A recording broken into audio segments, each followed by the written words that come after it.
Hey guys, welcome back to Favorite Iron and Customs. I'm Michael, and tonight we are working on starting to figure out this transmission adapter for the old 8BA flathead to adapt it to a M5od-R2. And this is going to be a multi-part series. I'm not sure how much we're going to have on this video. If you saw my video on the first, I've been kind of sick. I'm still not 100%. I'm just out here mucking about. I do need to spend some time on Valerie's car. So I just wanted to get out here and get messing around on this and see what I can get done in the night and maybe tomorrow night. So I'll have a video for Sunday and get y'all kind of in the loop about how we're going to bolt this super late model transmission behind this flathead. And this should work with any engine, any transmission you'd want to put behind any engine. So there's going to be a lot to do, a lot going on in this video series. So stick around. Let's get into it. Alright guys, I'm going to stop the video right there for just a minute. I'm going to leave as much of the following part of this video in as possible, and because it kind of shows you my thought process as to how I got to where I'm at working on it today. So watch through to the end to see exactly how this process is going to go. Alright guys, I've drained the oil out. I took the oil filter housing off. The intake only had a couple of bolts in it. I'm about to pull the oil pan off, so we get to see this, what it looks like on the inside together. Alright guys, ended up getting all the bolts out, I think. So, yeah, it's loose. Alright, pull the oil pan off. And it's got a little sludge in it. A little oil, a little water was down in the very bottom. Let's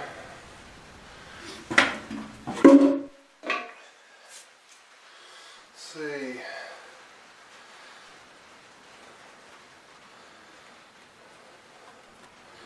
None of the rod bearings feel like they're particularly loose. I haven't even had a chance. Oh shoot, that's right, the rear main seal, the rear main there, no, that's the seal. Okay, so a seal kit should come with, that's concerning. Oh wait, I bet it's supposed to be made like that. Guys, leave a comment down in the comments below. I may have to do something about this crankshaft. There's a little bit of a gouge in it right there, but I don't know if it's not supposed to pull the, create a pressure to pull, I don't know. Here, I'll take a look at this, see if y'all can see that. My hands are filthy, so I don't know if you can see right there or not. I'll try to get y'all a better shot of it before the so we may have to do something about a crank sooner rather than later. I did want to put a Mercury crank in this motor, but I wasn't really intending on doing it before we got the car running. So let me check into that. Like I said, leave a comment down in the comments.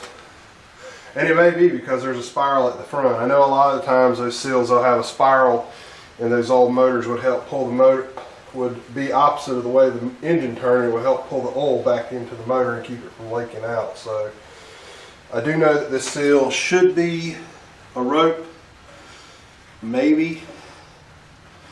Guys, I've never worked on a flathead before, so I mean, these are things that I don't know. I'm learning as I go with this.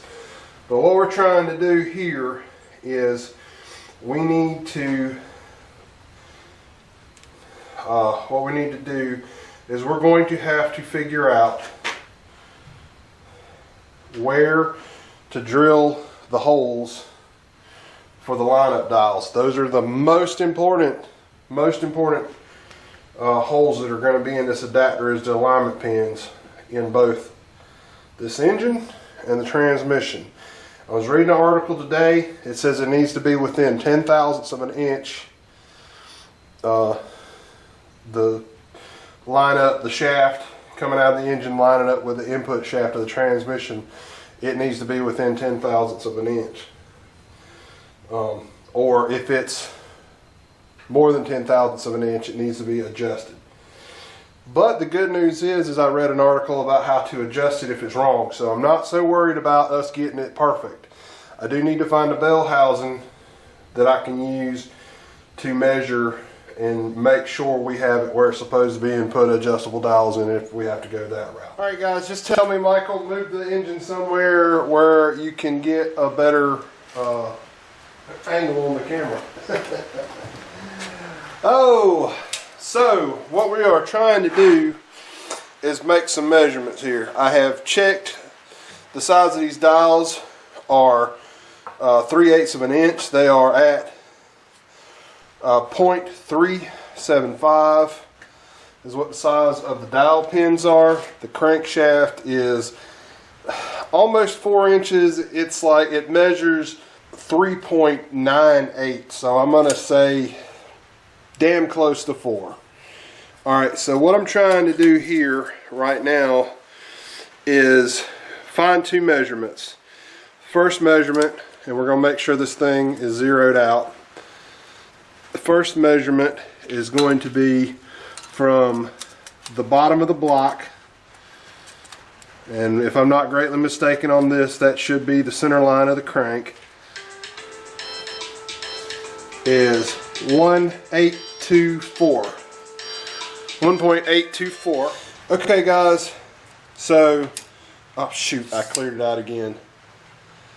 On 0, got to be careful. I hate these. I like them and I hate them. I like it because my vision is going bad. I cannot read my micrometers like I'd like to read anymore. And, you know, it is just what it is. I'm getting old. And I'm glad, shoot, I just hit it again. 0,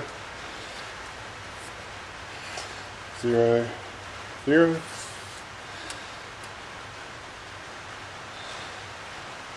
And we're trying to just find a straight edge. 5.9. 6. Oh, we need to go right to the top of the block. 5.9.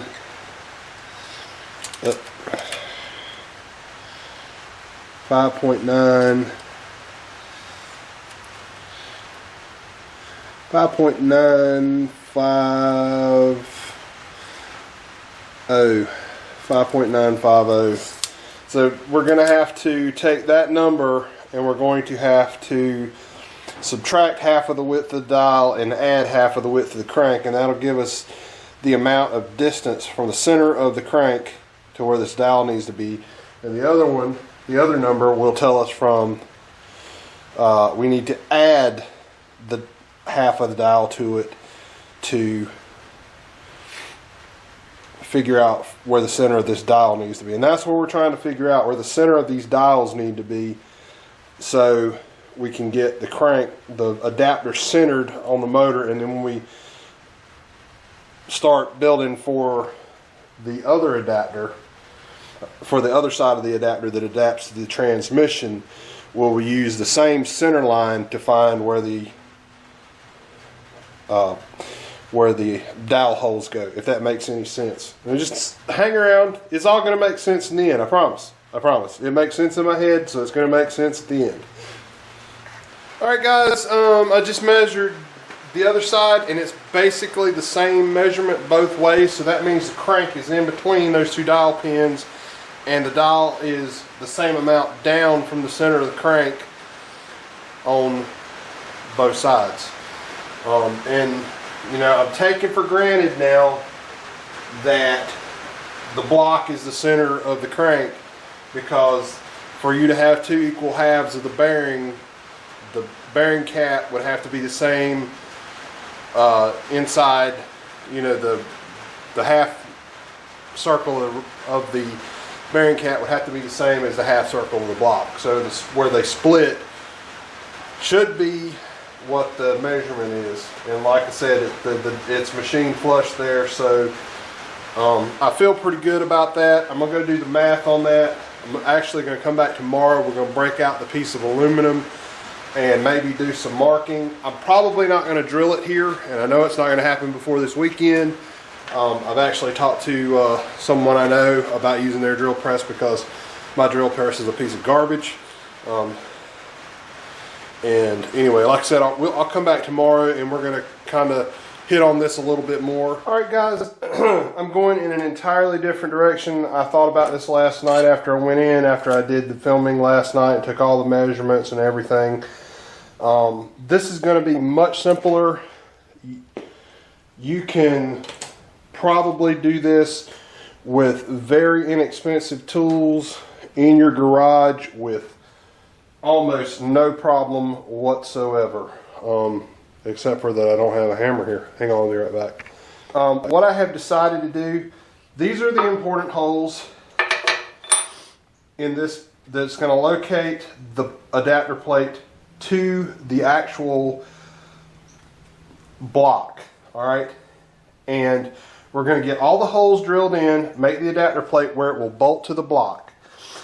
This is then, I mean, it's not going to happen tonight. All I'm going to do is mark these. Then I've got someone that's going to drill the holes for me with a better press than I have, a better drill press than I have. And so like I said, we're just going to mark these tonight, and then in the next video we'll cut it out and get ready to adapt the transmission to it. But so what I've got is a 3/8 transfer punch. It fits right in this hole. And we're going to have to try to make sure we're about centered. You know, still a lot of guesswork there.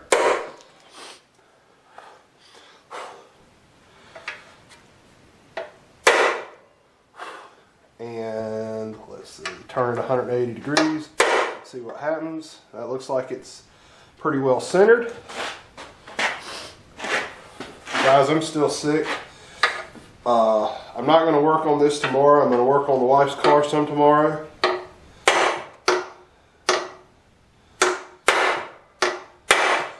So the next video on this may be in 2 weeks.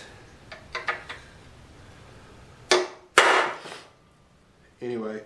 Oh, I want to tell you how I lined this up. I took my calipers and measured from the top of the pin, of the 3/8 pin to the bottom of the block, and I scribed me a line all the way across, and I made it just where I could see the line. So this is going to hang down just a little bit below the block, which is not going to be a problem. And that's how we're going to do it. And let's see, the other holes in this were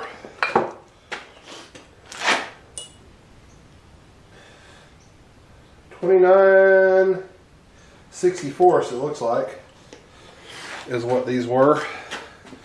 And we're doing them the same way. We're just going to transfer punch the holes.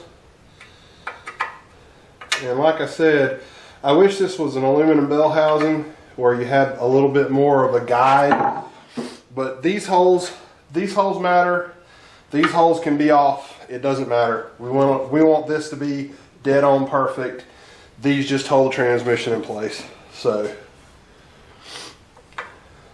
I mean, they need to be where they line up, but if they're not exactly perfect, it's not the end of the world. And we're going to have to move some clamps to get the other one. That one can stay. I'm trying to keep at least 2 clamps on the workpiece at all times to keep it from moving.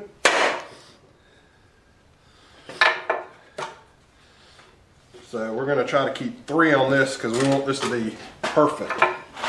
And like I said, guys, I'm sorry there's not a whole lot of going to be a ton of good information in this video yet, but come back for the next video and I promise you I'm going to show you how I'm going to do this, and it is going to be super simple.